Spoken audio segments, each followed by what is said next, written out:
Au TEP, cher Kamit, j'étais en train de marcher. Aujourd'hui, j'ai aperçu une plante assez particulière. Voilà. Et c'est une forme de cactus en fait. Et c'est très magnifique. Si vous remarquez, toutes les feuilles ne poussent pas, ne sont pas centrées sur la tige. Les feuilles sont assez indépendantes. Quand vous allez voir ici, vous allez voir la feuille là, et avec un petit qui ressort par là. Donc c'est assez piquant. Donc j'observais souvent cette plante chez mon grand-père. Et il disait toujours que il appelait juste ça général. Et chaque fois qu'il voyageait, il avait toujours ses plantes avec lui. Il mettait toujours ça dans sa voiture.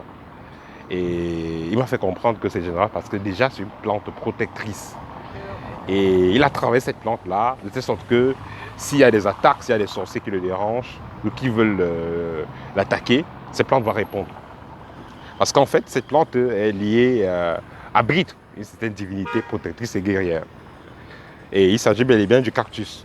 Et vous savez, il y a plusieurs variétés de cactus. Ça, c'est une variété assez spéciale où les feuilles poussent, où les jeunes plants sortent des autres feuilles. Voilà. Tandis que vous allez voir d'autres cactus en forme de bâton, vous allez voir des cactus en forme de rond.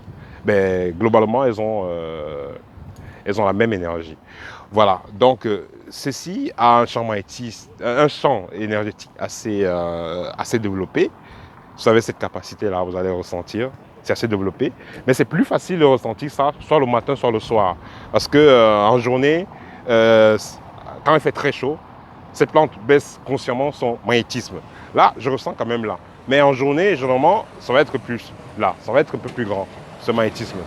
Donc, le fait d'avoir le cactus chez vous, ça va permettre déjà de nettoyer les énergies. Ça va être une barrière protectrice contre les énergies négatives. Vous pouvez la mettre à l'entrée de la maison ou à la sortie de la maison.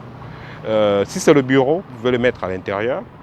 Il n'y a pas de problème. Ça va permettre de non seulement purifier les énergies, mais ça va permettre aussi d'augmenter le taux vibratoire et de le protéger.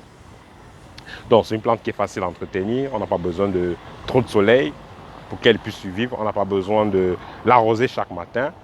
Voilà, donc elle est assez résistante et très particulière.